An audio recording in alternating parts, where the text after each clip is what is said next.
বৃক্ষরোপণ। আপনারা অনেকবার শুনেছেন, আমাদের অ্যাক্টিং চেয়ার জনাব তারেক রহমান উনি বলেছেন, আমরা যদি সরকার পরিচালনার দায়িত্ব পাই আগামী 5 বছরে 25 কোটি গাছ লাগাবো। এই গাছ লাগানোর মাল্টিপল বেনিফিট আছে। আমরা যে গাছগুলো লাগাবো, বিশেষ করে আপনার হাইওয়ের পরের যে ভিতরের রাস্তাগুলো বা এই যে আমরা যে নতুন খাল খনন করব তার দুপারে আমরা মূলত এখানে লাগাবো ফলজ গাছ এবং আমরা বলি মেডিসিনাল ট্রি, ঔষধি গাছ আমরা লাগাবো। এই গাছ লাগানো শুধু গাছই না, আর শুধুমাত্র বাতাস পরিষ্কার করবে না, এই গাছ ফলজ গাছ আমাদেরকে ফুড সিকিউরিটি দেবে। আমাদের ছোট ছোট বাচ্চা আছে, মা বোনেরা আছে, তারা পুষ্টিকর ফল পাবে।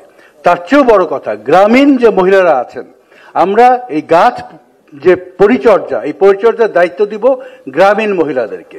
আমরা গ্রামীণ মহিলাদের গ্রুপ তৈরি করব, গ্রুপ ফর্ম করব, গ্রুপ করে ওনাদেরকে আমরা নির্দিষ্ট একটা অঞ্চলের গাছের পরিচর্যার দায়িত্ব দিব এবং এই গাছ থেকে যে রোজগারটা আসবে এই রোজগারটা ওনারাই নেবেন। এতে করে আমরা হিসাব করে দেখেছি আমরা কয়েক লাখ আপনার এমপ্লয়মেন্ট, সেলফ এমপ্লয়মেন্ট আমরা ক্রিয়েট করতে পারবো, যার সুবিধা ভোগ করবে আমাদের গ্রামীণ দরিদ্র নারীরা। সুতরাং নারীদের কর্মসংস্থান, নারীদের এম্পাওয়ারমেন্টে এইটা হবে আমাদের জন্য আর একটা বড় পদক্ষেপ। সর্বশেষ এখানে যেটা আছে সেটা হলো সমন্বিত বর্জ্য ব্যবস্থাপনা। আপনারা ঢাকা শহর শুধু না, আপনাদের যে কোনো গ্রামের বাজারে যান, যে কোনো জায়গায় যান, আপনারা দেখবেন পলিথিন পড়ে আছে, চানাচুরের খালি প্যাকেট পড়ে আছে, সিগারেটের প্যাকেট পড়ে আছে, বর্জ্যে আমাদের দেশ ভর্তি। কয়েক সপ্তাহ আগে আমার ঝালকাঠি যে নদী, ওটার নাম সুগন্ধা নদী, আমি সেই নদীতে একটু বেড়াতে গিয়েছিলাম সন্ধ্যার দিকে। দেখি যে নদীর ভিতরে শুধু ময়লা যাচ্ছে নদীর পানিতে। তা আমি জিজ্ঞেস করলাম, বলছি হ্যাঁ ভাই, আমাদের এখানে তো নদী কেন, খালে যান, জায়গায় যান, সব জায়গাতে ময়লা। আমাদের যে বর্জ্য, এই বর্জ্য আমাদের ওয়াটার সিস্টেমের মাধ্যমে আমাদের মাছের মধ্যে যাচ্ছে, আমাদের সয়েল সিস্টেমের মাধ্যমে আমাদের যে এগ্রিকালচারাল ক্রপের মধ্যে যাচ্ছে, এবং এর ফলশ্রুতিতে আমাদের কয়েকদিন আগে আমি একটা স্টাডি দেখলাম, একটা গবেষণা দেখলাম, মায়েদের যে ব্রেস্ট মিল্ক, এই ব্রেস্ট মিল্ক অ্যানালিসিস করে দেখা গেছে আমাদের বাংলাদেশের মায়েদের ব্রেস্ট মিল্কের মধ্যে মাইক্রো পলিমার আছে, পলিথিনের মাইক্রো পার্টিকেলস আছে। এইটা আমাদের শরীরের জন্য লং টার্মে অত্যন্ত ক্ষতিকর।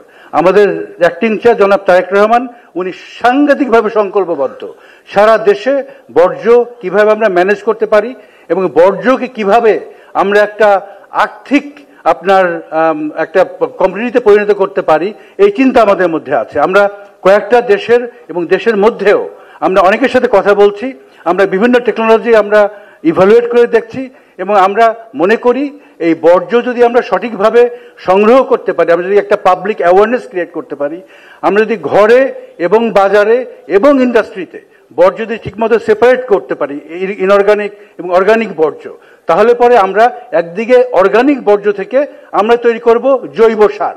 যে জৈব সার আমাদের এগ্রিকালচারে উন্নয়নে বা আমাদের যে মাটি, সয়েল, এই সয়েল হেলথকে ফিরিয়ে আনার জন্য একটা বড় ভূমিকা রাখতে পারবে। এছাড়াও আমরা এই জৈব বর্জ্য দিয়ে আমরা ইলেকট্রিসিটি তৈরি করতে পারবো এবং আমাদের এই টেকনোলজিও আমরা আলাপ করেছি যে প্লেনে যে ফুয়েল ব্যবহার করে ওই ফুয়েলও আমাদের অর্গানিক বর্জ্য থেকে তৈরি করা সম্ভব। আর যে আমাদের প্লাস্টিক আছে, আমাদের পলিথিন আছে, এগুলো দিয়ে আমরা এই কাঠের মতো আসবাবপত্র আমরা তৈরি করতে পারবো। আমরা আলাপ করছি, আমরা ডিটেইল প্রজেক্ট তৈরি করেছি। শুধু আপনাদের যে মেসেজ থাকবে সাধারণ জনগণের কাছে যে আমরা যদি দেশ চালানোর দায়িত্ব পাই, আমরা বর্জ্যকে সম্পদে রূপান্তরিত করব। আমরা আমাদের বাজার, আমাদের ঘাট আমরা পরিষ্কার পরিচ্ছন্ন রাখবো, আমাদের সন্তানদের অসুখ বিসুখ থেকে আমরা দূরে রাখবো। তো এই চারটাই হলো আমাদের পরিবেশের উপর আপাতত পয়েন্ট। এই চারটা পয়েন্ট নিয়ে আপনারা জনগণের সাথে কথা বলবেন। আপনাদের যারা সংগঠনের নিচের দিকে যারা কর্মী আছেন, নেতা আছেন, তাদেরকে আপনারা বুঝাবেন যাতে করে জনগণ বুঝতে পারে বিএনপির ভ্যালু অ্যাডিশন কি হবে আপনার পরিবেশ ভালো করার জন্য, আমাদের জলবায়ুর যে হুমকি মোকাবেলার জন্য এবং এই যে বর্জ্য আছে এই বর্জ্য নিয়ন্ত্রণের।